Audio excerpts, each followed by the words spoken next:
Today we are going to explore the APA Publication Manual, 7th edition.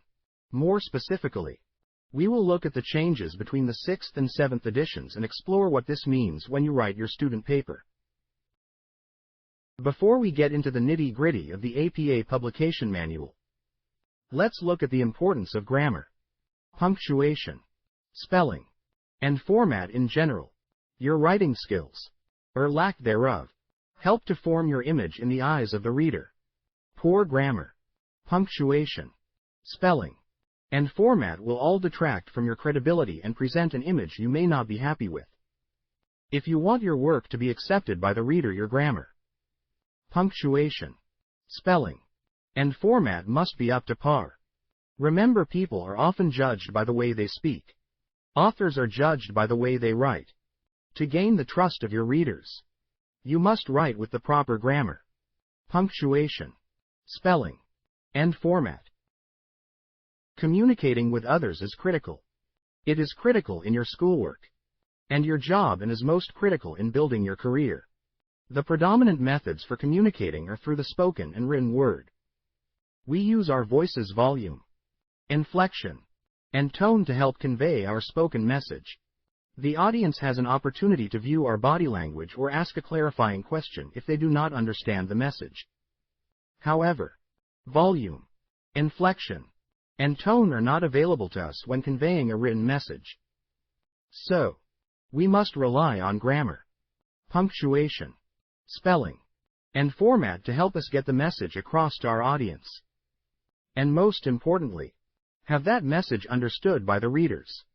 When we are delivering written communication, poor grammar, punctuation, spelling, and format distract the reader and blur the message you want to deliver. Therefore, it is ever so important that our writing be clear and understandable, so our message gets delivered and is understood by the reader. Let's look at how proper formatting impacts what you read. This passage is from The Art of Deception by Kevin D. Mitnick. Because the passage lacks punctuation, the format becomes distracting, boring, and difficult to read. I will pause here to allow you a minute or so to read this passage.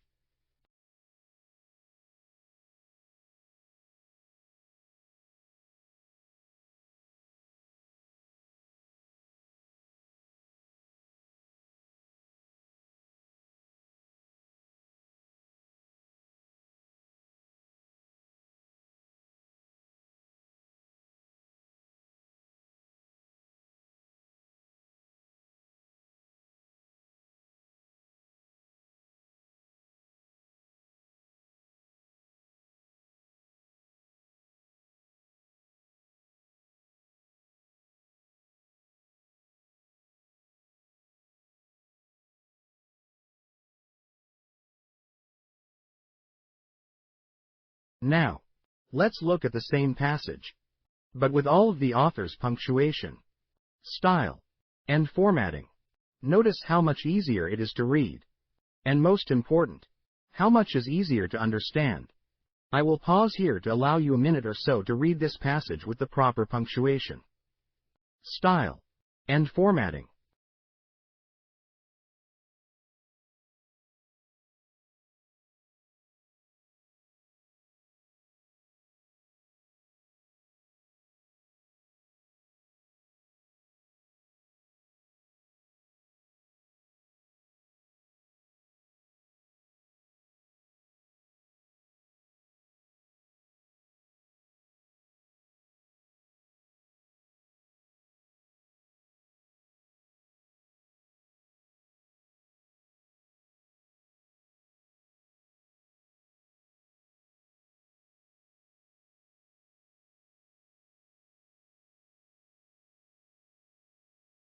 In 1929, an article was published in the American Psychological Association's Psychological Bulletin. It laid out the basic guidelines for formal writing. Eventually, it was expanded into the APA Publication Manual that we have today. The APA Publication Manual, currently in its 7th edition, serves as one of the most commonly used publication guides in psychology, higher education, and the social sciences. The APA 7th edition publication manual differentiates student papers from professional papers. Primarily, student papers are not required to have the running head that is required with professional papers. The 7th edition now accepts 5 different fonts and font sizes, whereas the 6th edition only accepted the Times New Roman 12-point font. For our purposes, you are required to use only the Times New Roman 12-point font in black. The APA manual refers to 2 terms: sentence case and title case. Title case refers to a capitalization style in which most words are capitalized, and sentence case refers to a capitalization style in which most words are lowercase. In the 6th edition, heading levels 3 through 5 were in sentence case, while all headings are in title case and bold in the 7th edition. Additionally, there are specific formatting requirements for each heading level. Lastly, the 7th edition calls for all section labels to be bold, whereas in the 6th edition, they were not. The 6th edition required that all authors be listed in the first multiple author citation and the et al. Format be used afterward. The 7th edition has specific format requirements for citations with 1 author, 2 authors, and 3 or more authors, but does not differentiate between first and second citation use. When referencing a web page, the 7th edition does not require the words retrieved from to precede a URL in a reference unless the source changes frequently and a retrieval date is necessary. The 7th edition now requires that the website name be supplied and that web page titles are italicized.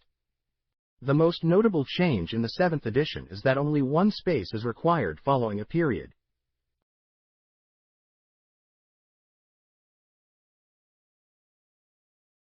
Let's review some of the basic formatting rules for a formal paper. Use a standard 8.5 inch by 11 inch page size with a portrait orientation. Never use landscape orientation even if charts and tables do not fit. Design your charts and tables to fit in a portrait orientation. The page should have 1-inch margins on all sides. The entire paper must use the Times New Roman 12-point black font. Do not use any other color fonts than black in your paper. Remember, although the APA Publican Manual allows for 5 different fonts, we require the Times New Roman 12-point black font to be used exclusively. The entire document must be double-spaced, including the title page and references section. Page numbers must appear in the upper right-hand corner of every page. That includes the title page as well. It is recommended that you use the automatic page numbering function of your word processing software. The title page starts at page 1. Lastly, a running head is no longer required for student papers. The basic organization of a student paper consists of the title page, followed by the abstract on its own page. The body of the paper follows the abstract and starts on a new page. The references section starts on a new page. Then you add the appendices on a new page at the end of your paper. APA style uses 2 types of capitalization for titles of works and headings within works: title case and sentence case. In the title case, major words are capitalized. In sentence cases, most words are lowercase. Nouns, verbs, adjectives, adverbs, pronouns, and all words of 4 letters or more are considered major words. Short conjunctions, which are 3 letters or fewer, short prepositions, and all articles are considered minor words. The paper title should be in title case, bold, centered, and positioned 3 or 4 lines down from the top margin of the page. If the title is longer than 1 line, the main title and the subtitle can be separated on double-spaced lines if desired. Please note that the paper title also appears at the top of the first page of the paper's body. Leave 1 blank double-spaced line between the title and the author. The preferred form of an author's name is first name, middle initial, and last name. This form reduces the likelihood of mistaken identity. On the next line following the author, place the name of the school or college, a comma, and then the name of the university. The next line contains your professor's full name with their professional title. The last line should contain the due date of the assignment. This page shows the proper format of the title page.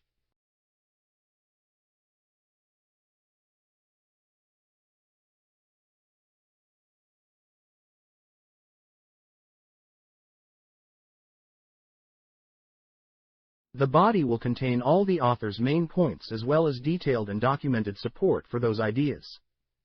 The body begins on its own page. The title of the paper should be bold, in the title case, and centered at the top of the first page of the body.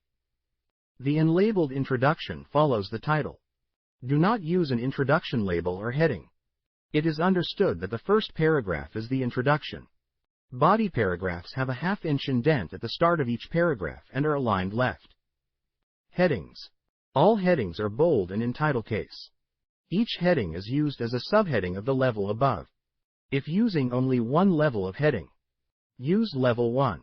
If using 2 levels, use 1 and 2, etc. Use at least 2 subheadings under a heading, or do not use any at all.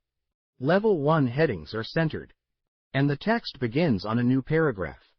Level 2 headings are flush left with no indent, and the text begins a new paragraph. Level 3 headings are flush left with no indent and in italics. The text begins a new paragraph. Level 4 headings are indented as a normal body paragraph and end with a period, after which the text follows on the same line. Level 5 headings are indented as a body paragraph and in italics, ending with a period, and the text then follows on the same line. This page shows the proper format of the first page of the paper's body.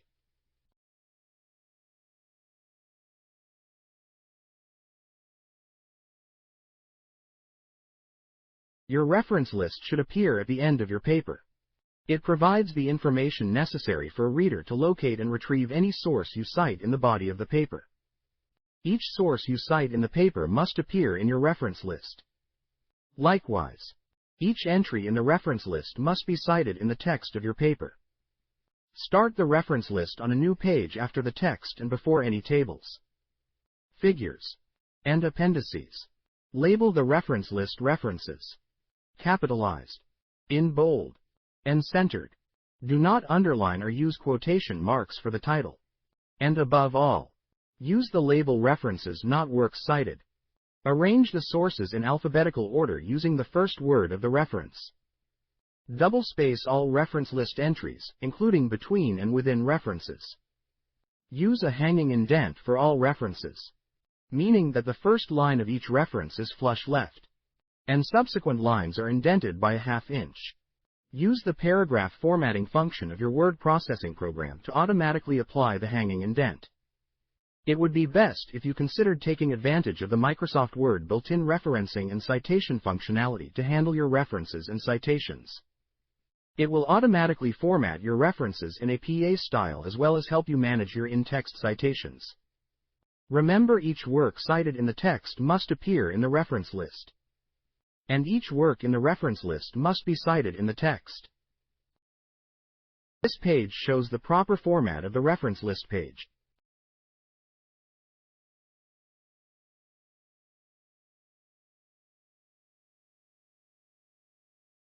Cite the work of those individuals whose ideas, theories, or research have directly influenced your work. The works you cite provide key background information, support or dispute your thesis, or offer critical definitions and data. Cite only works that you have read and ideas that you have incorporated into your writing. Cite primary sources when possible and secondary sources sparingly, in addition to crediting the ideas of others that you used to develop your thesis. Provide documentation for all facts and figures that are not common knowledge. For instance, it is common knowledge that the sky is blue. Both paraphrases and direct quotations require citations. If you reprint or adapt a table, a figure, or an image, or reprint a long quotation, you will need to provide a citation and reference. Avoid both under-citing and over-citing.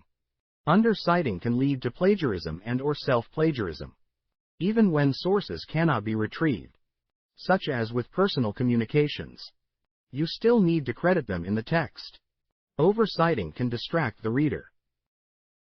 Academic integrity, or honesty, in dealing with ideas, facts, data, interpretations, conclusions, and expression of these, is essential to the very nature of any academic community. The nature and mission of this university demand a high respect for moral values, including intellectual honesty and justice. Self-plagiarism is the presentation of your own previously published work as original. Like plagiarism, self-plagiarism is unethical. Self-plagiarism deceives readers by making it appear that more information is available on a topic than really exists. The same citation and referencing rules apply to own work as that of other authors. You must include an in-text citation when you refer to, summarize, paraphrase, or quote from a source. Each work cited in the text must appear in the reference list, and each work in the reference list must be cited in the text. In-text citations help marry your thoughts to a specific resource in your reference list. It adds greater clarity to what you've written and allows the reader to explore your resource with your thoughts in mind. Here are examples of how to cite a direct quote and a paraphrased passage. Notice that the citation is placed between the last word of the sentence and the sentence-ending punctuation mark.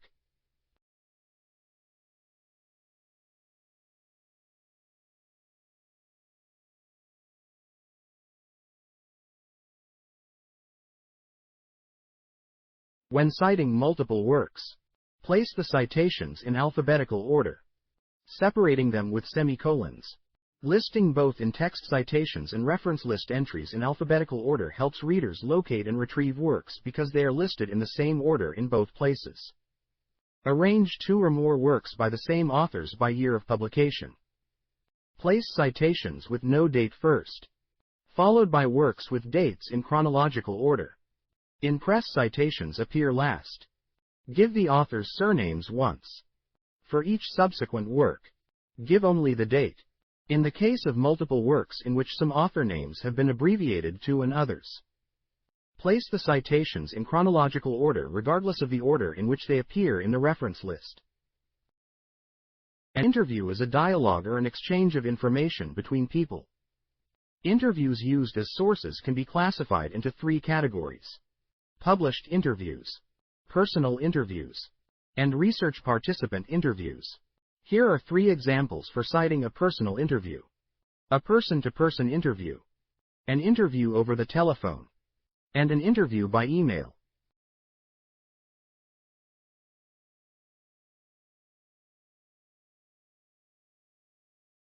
Normally, it is a poor presentation form to read a slide, but it is important to emphasize what plagiarism is. Plagiarism is the act of presenting the words, ideas, or images of another as your own. It denies authors or creators of content the credit they are due. Whether deliberate or unintentional, plagiarism violates ethical standards in scholarship. Writers who plagiarize disrespect the efforts of original authors by failing to acknowledge their contributions. Stifle further research by preventing readers from tracing ideas back to their original sources. And unfairly disregard those who exerted the effort to complete their own work. A paraphrase restates another's idea, or your own previously published idea, in your own words. Paraphrasing is an effective writing strategy because it allows authors to summarize and synthesize information from one or more sources.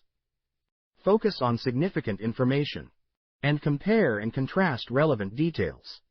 Published authors paraphrase their sources most of the time, rather than directly quoting the sources. Student authors should emulate this practice by paraphrasing more than directly quoting.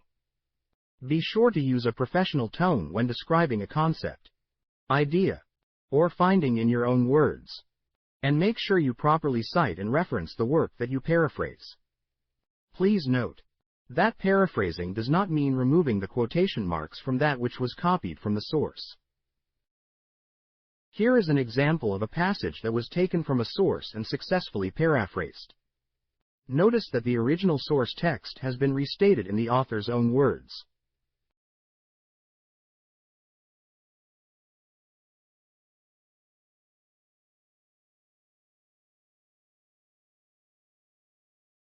Here is another example of a passage that was taken from a source and successfully paraphrased. Again, notice that the original source text has been restated in the author's own words.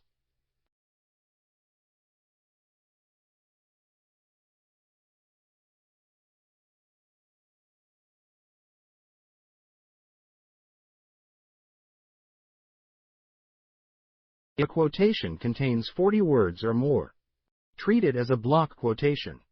Do not use quotation marks to enclose a block quotation.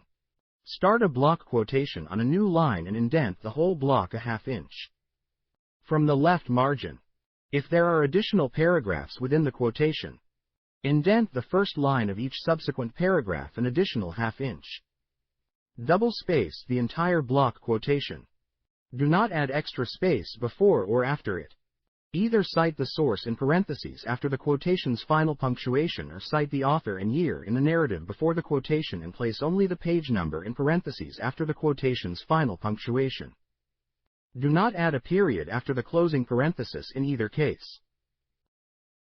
Preceding a passage that was copied from a source with the words, according to, or, Taylor says, does not negate the need for a properly placed quotation, nor does it negate the requirement to properly cite and reference the passage. The second bullet item shows a properly quoted passage copied from an author named Jones. Notice that we only need to use his last name preceding the quote and add an in-text citation with just the year following the quote. Also, make note that the copied text is surrounded by an opening double quotation mark and a closing double quotation mark. The third bullet item shows 3 examples of plagiarism with the passage copied from Jones. The 3 examples are missing quotation marks around the copied passage. It is best to paraphrase sources rather than directly quoting them. Paraphrasing restates another's ideas in your own words and allows you to fit the material into the context of your paper and writing style. The overuse of quotations. Passages copied from cited sources and surrounded by quotation marks is not considered a quality academic writing style. It hides your understanding of the material from the reader. After all, the goal of this assignment is to determine your grasp of the subject matter, which the cited author has already demonstrated. It is recommended that you avoid using any quotations in your paper. However, if you must, the best practice is to limit quotations to no more than 2 in any assignment. Reference format. The reference list should be on a separate page and numbered sequentially with the rest of the paper. The title of the reference list page should be references, bold and centered in the middle of the top line. Each entry should start on a new line. The references must be listed in alphabetical order or by the first significant word. If no author is listed, do not indent the first line, but the second line must be indented 5 spaces. Use 1 space after a colon, comma, semicolon or period when writing authors' names. Use the author's last name, first initial and middle initial if any. When we're listing authors for a citation and we have more than one, we need to link all their names with commas. But before the last author's name, we should place an ampersand, and. This is a common practice to signal that the list is concluding. After we've listed the authors, the date of publication comes next. We enclose it in parenthesis right after the author's names without any punctuation in between. Regarding titles of works, we only capitalize the first word of the title and any word that follows a colon. So, if we have a title like Understanding Marine Biology, the Depths of the Sea, only Understanding and the would be capitalized.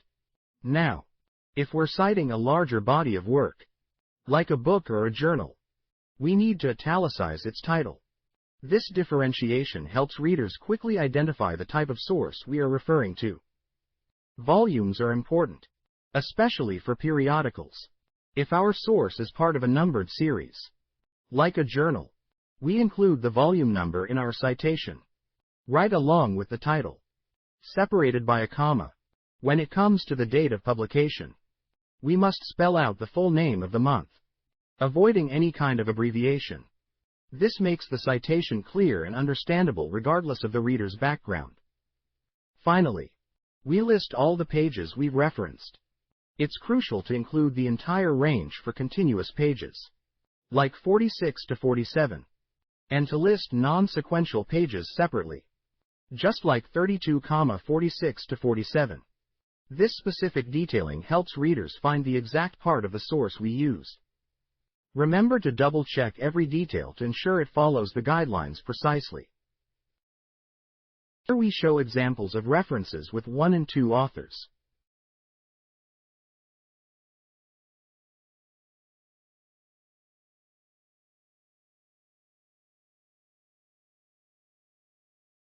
Here we show an example of 3 or more authors. When no author is available, you must use the title of the work in place of the author's name. The last example shows a reference for an edited book.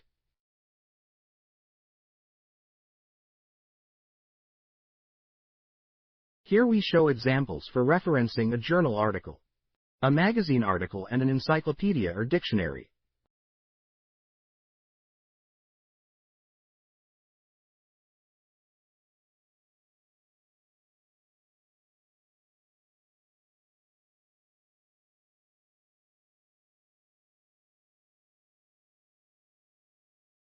Here we show the reference format for an Internet article. An Internet article with no author and an Internet article authored by a group or organization.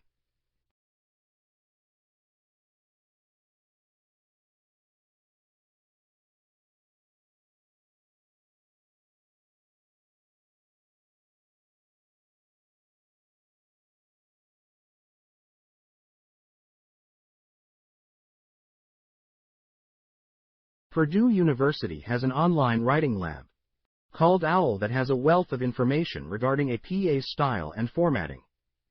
I would strongly urge you to visit them and your school's library, which also has some great resources to help you. I hope you enjoyed the presentation and found it helpful.